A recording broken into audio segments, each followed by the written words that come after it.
제가 아는 선배 중에 한 분이 시골로 귀농을 하여서 농사를 처음 짓게 되었는데, 농사만 지으려고 하니까 수입원이 마땅히 없어서 그래서 양봉도 같이 하게 되었다고 합니다. 그곳에 가서 정착하면서 마을 사람들에게 많은 도움을 받았고, 양봉을 시작하고 처음 꿀을 이제 얻게 되어졌는데, 그것을 같이 나누고 싶은 마음이 있어서 마을 사람들이 모인 자리에 가서 내가 처음 꿀을 따게 되어졌는데, 꿀이 필요하신 분들은 우리 집에 오십시오. 그릇을 가져오면 우리가 필요한 대로 드리겠습니다 라고 이야기했다고 하지요. 그랬더니 마을 분들 중에 여러분이 찾아오게 되었던 겁니다. 어떤 분은 작은 음료수통 하나 가지고 와서 거기다가 꿀을 이렇게 담아 드렸다고 하죠. 어떤 분은 1리터짜리 페트병을 가지고 온 겁니다. 거기다가 꿀을 담아 줬다고 합니다. 어떤 분은 욕심이 과하여서 큰 통을, 생수통을 하나 가지고 와서 꿀을 담아달라 그래서 있는 것을 탈탈 털어 드리고 나니까 남은 게 없더라. 그래도 첫해 그것은 이제 마을 사람들의 도움으로 내가 정착하였으니 있는 것 다 나눠 드리고, 또 그렇게 그분들에게 자기의 마음을 표시하게 되었다고 하죠. 그런데 나중에 이게 동네에서 불평거리가 되어져 있는 걸 알게 되었다는 겁니다. 처음에 와서 작은 병에다가 꿀 얻어갔던 분이 그 이야기를 하는 겁니다. 누구는 바카스병에다 주고, 바카스병에 준 것도 아니었는데 말을 그렇게 하더라고요. 누구는 바카스병에 주고, 누구는 페트병에 주고, 누구는 그렇게 물통에다가 바게스에다가 담아 주냐, 그러면서 불평하더라라고 하는 겁니다. 그래서 죽어도 나중에 불평을 들은 이야기를 들었습니다. 그러면서 그 이야기를 하는 겁니다. 사실은 주는 게 주는 사람 마음이잖아요. 근데 대신 그 사람들이 가져온 만큼 가져온 통에 가득 차도록 부어 주었는데 그게 나중에 또 문제가 되더라라고 하는 겁니다. 우리가 무엇인가를 얻으려고 하면 그릇이 필요합니다. 그래서 그 그릇을 준비한 만큼 우리가 그 은혜와 그 복을 누리면서 살게 되어지는 거죠. 오늘 우리는 인생을 살면서 어떤 그릇을 준비하고 있고 또 어떻게 그것들을 채워가고 있습니까? 철학 용어 가운데 한계 상황이라고 하는 말이 있습니다. 사람이 자기 힘으로 자기 능력으로 도저히 감당할 수 없는 상황, 그것을 가리켜 한계 상황이라고 이야기하지요. 칼 야스퍼스라고 하는 사람이 이 한계 상황에 빗대어서 인간이 도저히 자기 힘으로 감당할 수 없는 그 한계 상황 가운데에서 초월을 경험하게 된다라고 했습니다. 내 힘으로 아무리 해도 안 되고 내 지식으로 내 능력으로 안 되는 그 상황 가운데에서 어떤 사람들은 좌절하고 어떤 사람들은 인간의 실체를 깨닫고 절망하게 되어지지만 어떤 사람들은 그 한계 상황에서 초월을 경험하게 되고 영적인 세계를 경험하고 또 하나님을 만나게 되어지는 거죠.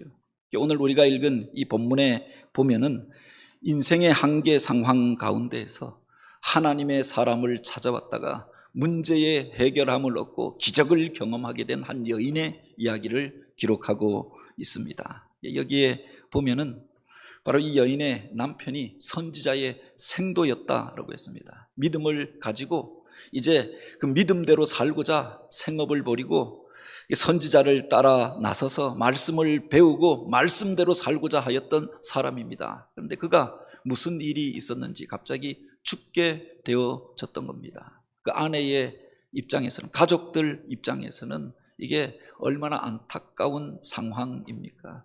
물론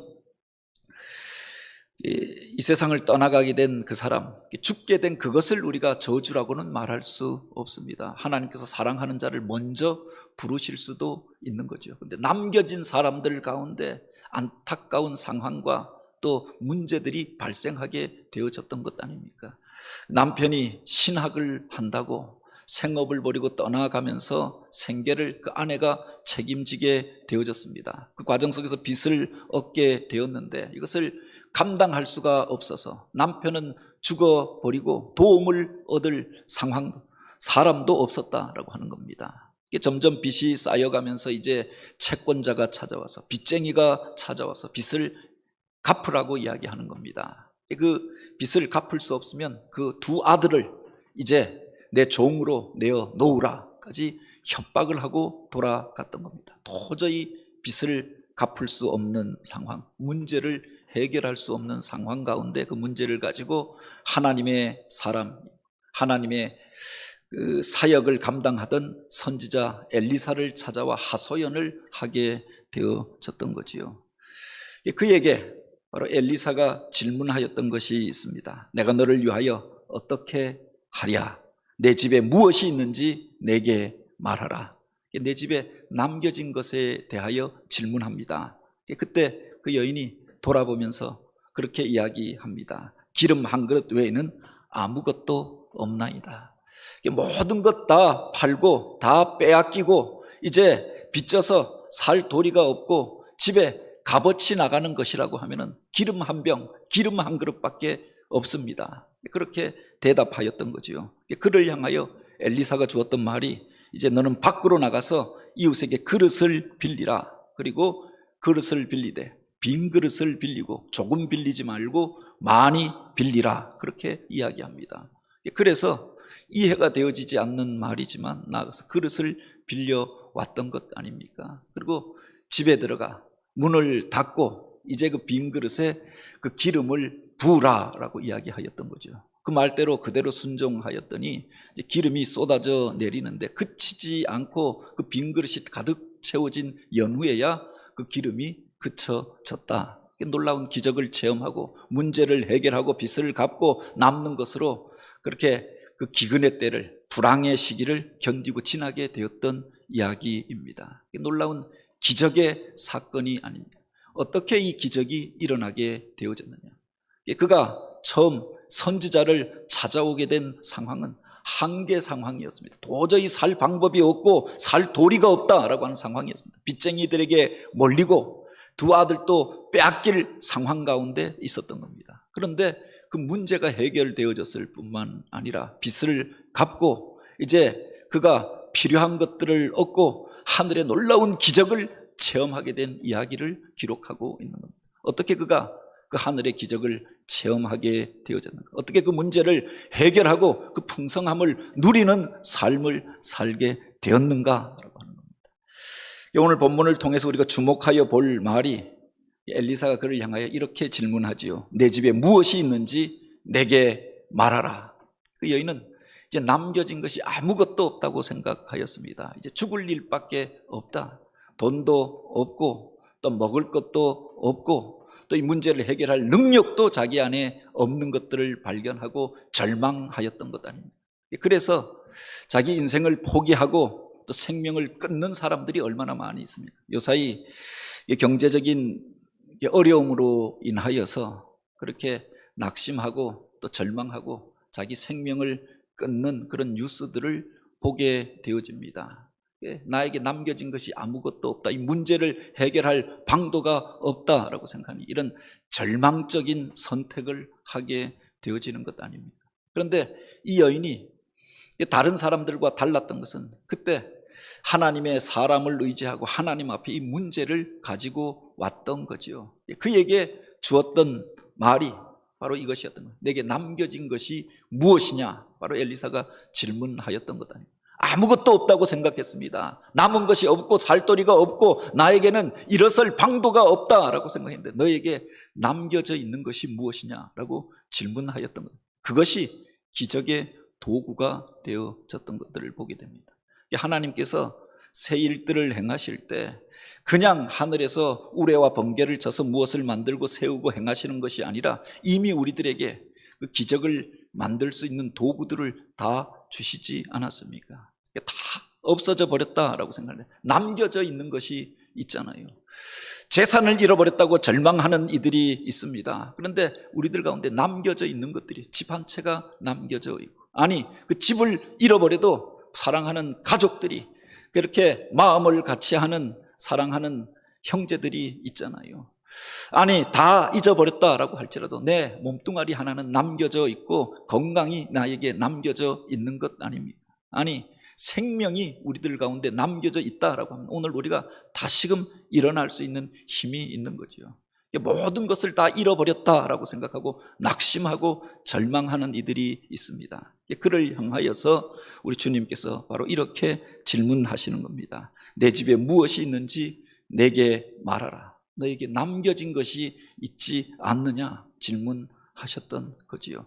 다 잃어버렸다라고 생각하였는데 그 집에 기름 한 병이 남겨져 있었던 겁니다. 이것이 기적의 도구가 되어졌던 거지요. 빈들에서 하나님의 말씀을 듣고자 많은 사람들이 나와서 아침부터 저녁까지 말씀을 듣습니다. 그러다가 배가 고파 먹을 것은 없고 줄이고 또 힘들어하는 것들을 보며 주님께서 제자들에게 묻습니다. 너희가 어디서 떡을 사서 저들을 먹게 하겠느냐? 그때 제자들은 그들이 할 수 없는 일들에 대하여 이야기합니다. 빌립이라고 하는 이가 말하지요. 바로 이 많은 사람들을 먹이려고 하면 얼마의 돈이 필요할 것이고 그 돈이 있다고 하여도 이 광야 가운데에는 떡이나 음식을 만드는 식당도 음식점도 없고 음식점이 있다고 해도 이 많은 사람들이 들어가서 먹을 양식이 과연 있겠습니까? 없는 이유에 대하여 조목조목 이야기합니다. 어떤 일들을 행할 때 그렇게 할 수 없는 이유를 먼저 생각하는 이들이 있죠.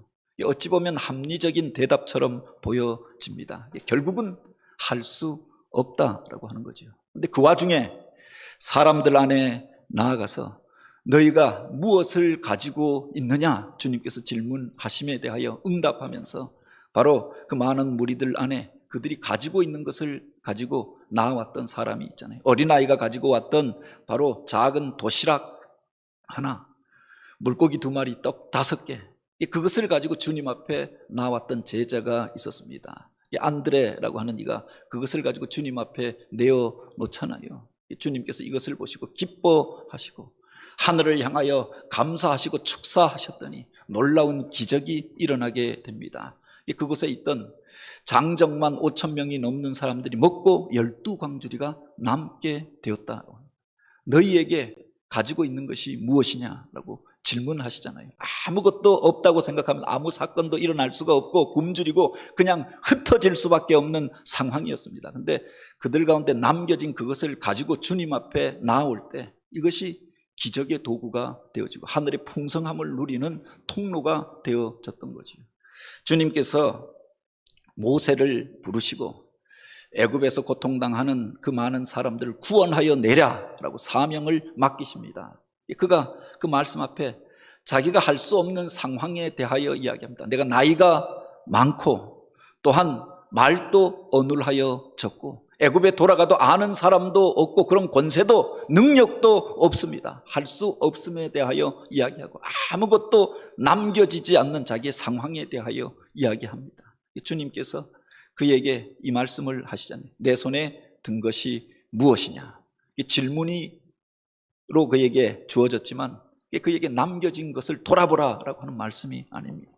아무것도 없다고 생각했는데 들판에서 그가 양떼를 치는 막대기를 들고 있었던 것 아닙니까? 그 막대기를 통하여서 하늘의 기적이 일어나는 것들을 보게 하시고 그것을 표적으로 삼고 애굽으로 내려가게 하십니다. 처음 올 때는 막대기였는데 그가 애굽을 향하여 내려갈 때는 그가 하나님의 지팡이를 들고 갔더라라고 그렇게 기록하고 있지요. 그가 가지고 있었던 그것이 기적의 도구가 되어지고 하나님이 역사하시는 통로가 되어졌다라고. 아무것도 없다고 생각하여서 절망하는 이들이 있습니다. 그 절망의 시대에 우리에게 남겨진 것들을 돌아보는 지혜, 그것이 바로 하늘의 기적을 체험하는 통로가 될 줄 믿으시기 바랍니다. 그런데 여기에 보면 그 기름 한 병이 있다고 해서 기적이 일어났던 것이 아니라 그 다음으로 그에게 주어졌던 말이 있지요. 그를 향하여서 이제 선지자가 그렇게 이야기합니다. 빈 그릇을 준비하라. 너는 밖에 나가서 모든 이웃에게 그릇을 빌리라. 빈 그릇을 빌리되 조금 빌리지 말고 라고 하였습니다. 이게 바로 그 기름을 채울 그릇을 준비하라라고 이야기합니다. 내 집에 그릇이 없으면 이웃에게 가서 빌려서라도 준비하여야 하는데 빈 그릇을 준비하되 조금 빌리지 말라라고 하였습니다. 무엇을 담으려고 하면 그릇이 있어야 하는 것 아닙니까? 물을 담으려고 하면 물통이 있어야 하고, 음식을 담으려고 하면 그릇이 있어야 하는 거죠. 그것에 다른 것이 채워져 있으면 담을 수가 없으니까 빈 그릇을 준비하여야 그것을 담을 수가 있는 겁니다. 하나님의 은혜를 담으려고 하면 우리 안에 은혜 받을 그릇을 준비해야 하는 거죠. 사모하고 그 마음의 그릇이 준비된 그들 가운데 하나님께서 은혜를 베푸시고 놀라운 일들을 그들 가운데 나타내어 주셨던 것 아닙니까? 오늘 우리가 주님의 놀라운 은혜를 받기는 사모하면서도 정작 우리 안에 그릇을 준비하지 못해서 안타까움으로 그냥 흘려 보낼 때가 얼마나 많이 있습니다. 옛날에 보면은 농사를 짓는데 그때는 천수답비라고 해서 하늘에서 비가 내려야 물을 가두고 그곳에서 벼도 심고 또 농사를 짓게 되어졌습니다. 그런데 그것을 그냥 비가 왔다가 또 안 오면은 작물들이 다 말라버리고 죽어버리고 마는 겁니다. 그래서 사람들이 집집마다 물을 가두는 보를 만들게 되어졌던 것 아닙니까? 물을 가두어 놓고 필요할 때 쓰려고 하면은 바로 그 물을 공급받을 수 있는 보가 필요했다. 마을 사람들이 연합하여서 농사를 많이 짓는 지역에는 저수지를 만들잖아요. 물을 가두어 두고 필요할 때 그것에서 물을 대서 바로 농사를 짓는데 사용하였던 겁니다. 지금은 강물도 그냥 흘려보내는 게 아니라 댐을 만들고 보를 만들어서 그곳에서 생활용수를 얻고 식수를 얻고 농업용으로도 쓰고 발전도 하고 그렇게 하게 되어졌던 것 아닙니까?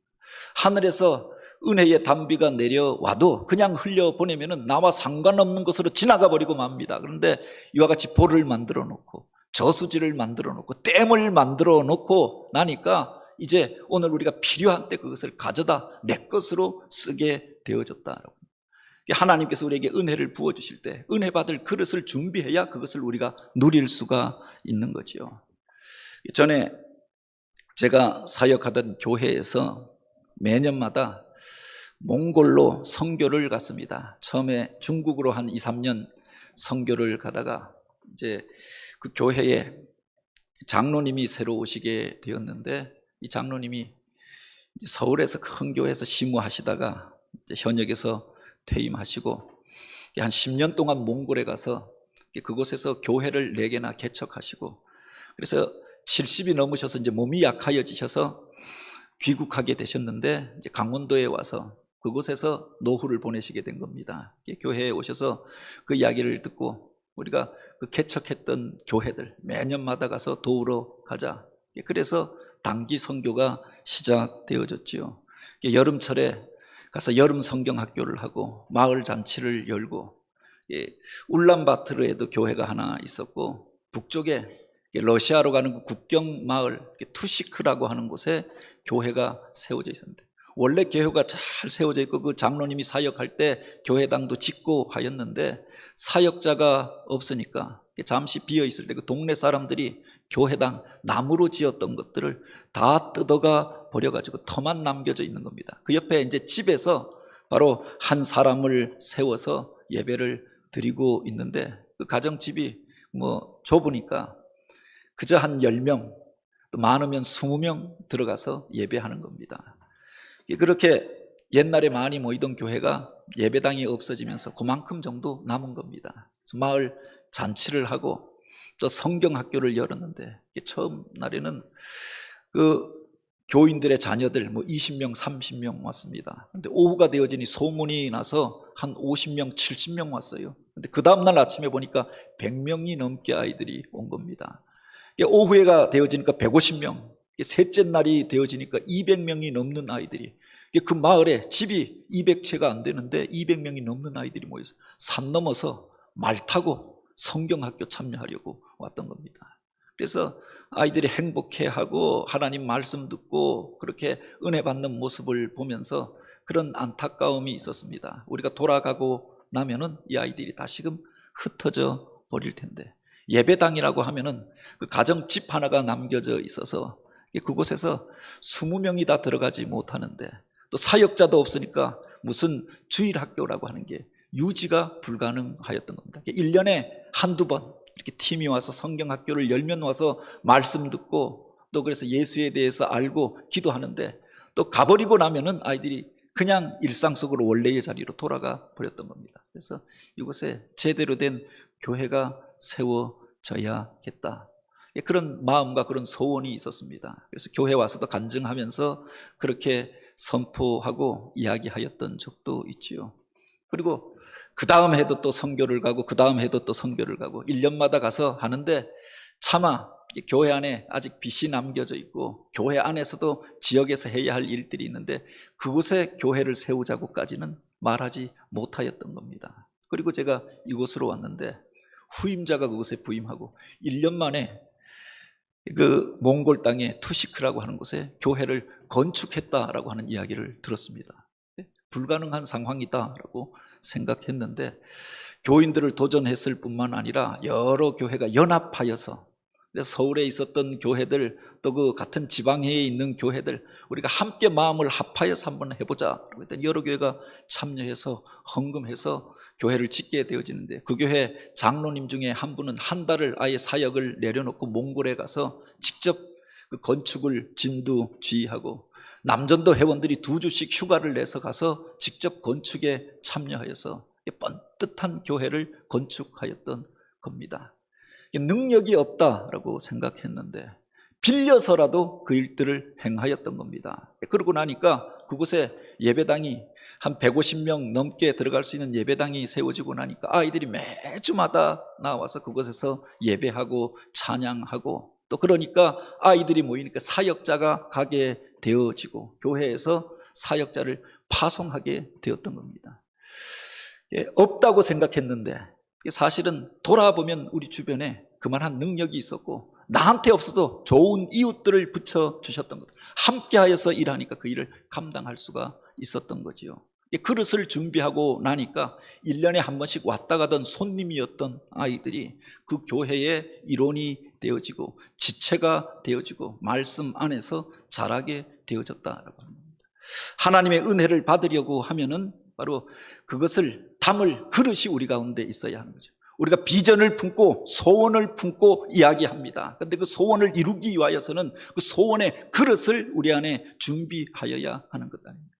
어떤 이들이 지나가면서 그런 이야기들을 합니다. 이곳이 발전될 것 같아, 이곳에 땅값이 올라갈 것 같아, 그렇게 이야기만 하고 시간이 지난 다음에 또 후회하는 사람들이 그때 땅 좀 사둘 걸.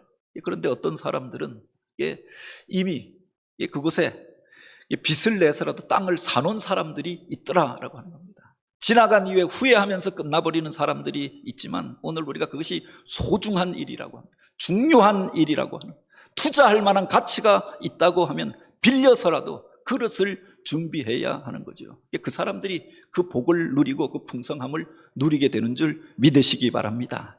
이 여인은 이해가 되어지지 않는 말이었습니다.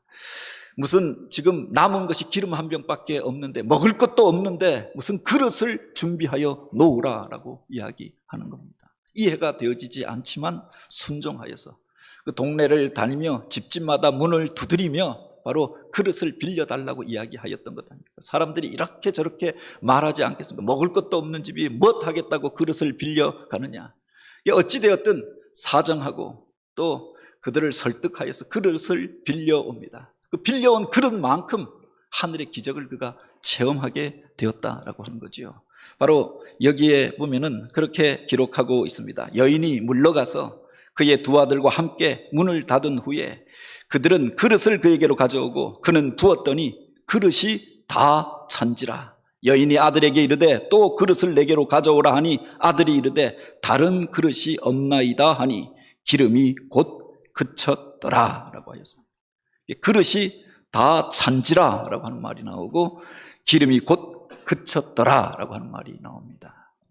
그가 준비한 그릇만큼 기름이 채워지게 되어졌던 거죠. 그 기름을 내다 팔아 빚을 갚고 필요한 것들을 얻게 되어졌던 겁니다. 그가 그릇을 몇 개 준비했는지, 어떤 그릇을 준비했는지 성경은 기록하고 있지 않습니다. 그가 준비한 만큼 그 기름의 은혜를 누리게 되었다라고 하는 겁니다.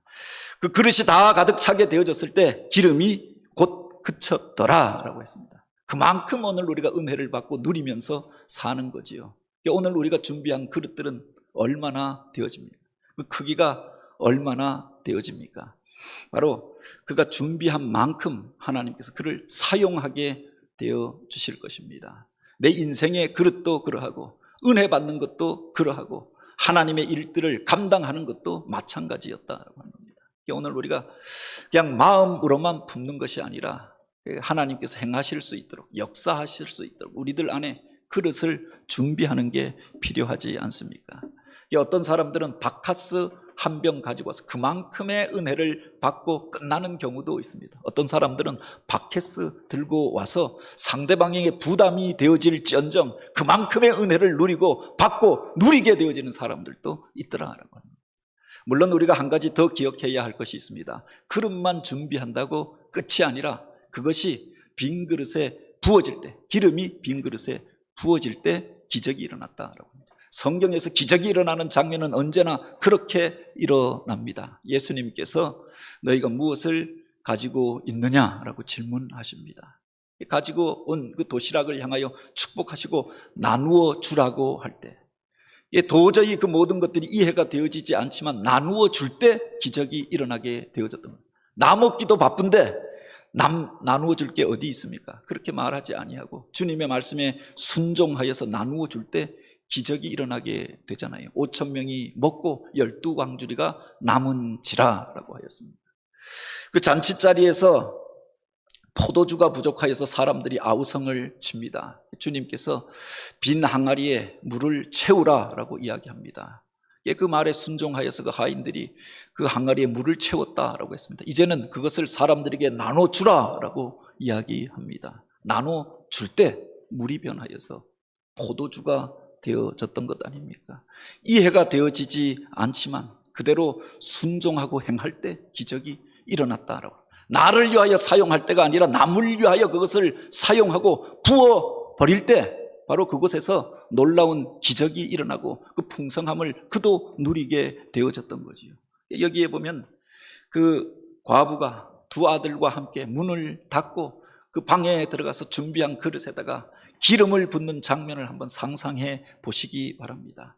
세상 사람들이 밖에서 수군거리는 소리 듣지 말라고 문 닫고 외부에 이런 유혹과 시험을 차단하기 위해서 문을 닫으라고 이야기하였습니다. 문 닫고 그 안에 들어가서 바로 그 기름병에서 기름을 그릇에 붓는데 부어도 그 기름이 그치지 않는 겁니다. 놀라고 감동하고 감탄하고 또 그 기름 냄새로 온 방안이 가득하게 되지 않았겠습니까? 그 감격적인 장면이 어떻게 가능했느냐? 그 말에 순종하여서 빈 그릇을 준비하였을 뿐만 아니라 그 기름을 그 그릇에 부을 때 이 놀라운 일들이 벌어지게 되어졌던 거죠. 마중물에 대한 이야기를 몇 번 한 적이 있습니다. 한 여행자가 미국의 서부 모하비 사막을 여행하게 되었다고 합니다. 메마른 땅을 지나면서 그 뜨거운 시간들을 지나면서 가지고 있던 물이 다 바닥이 나서 갈증을 느끼다가 한 곳에서 빈집이 남겨져 있는 것들을 보고 그 마당에 바로 그렇게 녹슨 펌프가 있는 것을 발견하게 되었다고 하지요. 펌프가 있는데 그 옆에 바로 페트병에 물이 담겨져 있는 겁니다. 그리고 그 앞에 이렇게 쓰여져 있는 겁니다. 당신이 먹지 말고 이 물을 펌프에 넣고 펌프질을 하시오. 그러면 시원한 물을 얻게 될 것입니다. 그리고 떠나가실 때 이 페트병에 물을 채워놓고 가시오. 앞에 지나갔던 여행객이 남겨놓은 바로 말이었던 겁니다. 당장 목이 마르고 그래서 그 물을 마시려고 하였지만 그 말이 있었기 때문에 이것을 여기다 부어야 하나. 부었는데 물이 올라오지 아니하면 어떻게 할까? 녹슨 곳이었고 또 그렇게 메마른 땅이었고 붓는다. 그냥 땅에다가 없애버리는 게 아닌가. 그런 아쉬운 마음도 있었지만 반신반의하면서 바로 이 녹슨 통에다가 물을 붓는 겁니다. 그리고 바로 펌프질을 하는데 처음에는 삐거덕 빈소리만 요란하더니 나중에 압력이 느껴지고 물을 당겨오는 것처럼 그렇게 생각이 되어지는 찰나 물이 이제 그 주둥이로 콸콸콸 넘쳐나게 되어졌던 거지요. 그냥 미지근하여진 그 물이 아니라 바로 그 시원한 물을 그가 공급받고 먹고 마시고 씻고 그 여행에 필요한 것들을 얻고 다시금 그 페트병에 물을 채우고 떠나가게 되어졌던 겁니다. 떠나가면서 그 앞에다가 메모를 하나 더 남겼다고 하지요. 여기 쓰여진 말은 진실입니다. 그대로 하시오. 꼭 그렇게 써놓고 갔다고 하는 겁니다. 당장 급한 것들을 먹고 나면 끝나버리고 말지만 바로 이것이 빈 그 펌프에 부어지게 되어졌을 때, 마중물이 되어져서 땅속 깊숙한 곳에 숨어 있었던 그 시원한 생수를 끌어올리는 도구가 되어졌던 것 아닙니까? 이것을 서양에서는 콜링 워터라고 이야기합니다. 물을 불러들이는 물이라고 하는 거죠. 생수가 불러 나오기 위해서는, 생수가 넘쳐나는 이런 기적을 체험하기 위해서는 바로 콜링 워터, 마중물이 부어져야 한다라고 하는 겁니다. 사용하지 아니하면 압력이 빠져서 물이 없어져 버리고 물은 저 깊숙한 것으로 숨어버리고 없는 것처럼 보여질 수 있습니다. 그곳에 마중물이 부어질 때, 그리고 펌프질이 계속되어질 때 바로 그곳에서 숨겨졌던 물들이 솟아나오게 되어지는 거죠. 하늘의 기적도 이와 같이 오늘 우리가 체험할 수 있다. 모두가 메마른 시간들을 지나갑니다. 그때 어떻게 하늘의 기적을 체험하고 그 풍성한 은혜들을 우리가 누릴 수 있는가? 먼저 우리들 안에 은혜 받을 그릇을 준비해야 하지 않겠습니까? 아무것도 없이 오늘 우리가 하나님께서 은혜를 베풀어 주셔도 우리가 준비된 그릇이 없다고 하면 그것을 받아서 누릴 수가 없겠지요. 그곳에 은혜의 기름이 부어지게 되어졌을 때 하늘의 놀라운 일들을 우리가 체험하게 될 것입니다. 우리 교회가 성장하는 과정 속에서도 그렇게 마중물이 되어져서 먼저 헌신하였던 이들이 있죠. 그래서 교회가 이만큼 성장하고 또 많은 사람들이 은혜를 누리며 살게 되어졌던 것 아닙니까? 비전센터를 짓는데 마중물과도 같은 그 소중한 물질들을 또 헌금을 들여서 먼저 헌신한 분들이 있습니다. 이것이 좋은 징조가 되어져서 저는 이 지역 가운데도 이런 좋은 소식이 들려지게 되었다고 생각합니다. 그래서 먼저 헌신하였던 것이 의미 없는 것이 아니라 그 일을 통해서 하나님께서 당신의 일들을 행하시겠다라고 말씀하셨던 겁니다. 오늘 우리가 빈 그릇을 준비하고 주님께서 역사하실 수 있도록 사모하는 마음으로 주님 앞에 나아갈 뿐만 아니라 바로 오늘 우리들 가운데 남겨진 것은 무엇인가? 그것이 주님의 은혜를 담는 마중물이 되어져서 그 일을 통해서 하나님이 행하시는 새 일들을 우리가 보게 되길 원합니다.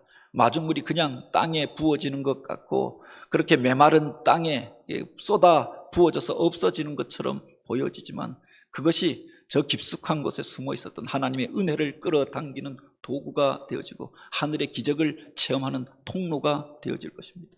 하나님께서 오늘 우리에게 원하시는 그 일들은 무엇인가? 바로 빈 그릇에 기름을 채우는 자로 쓰임받고 그 속에서 하늘의 놀라운 능력들을 체험하고 간증하는 자로 쓰임받는 저와 여러분, 우리 교회가 되어지길 주님의 이름으로 축복합니다. 같이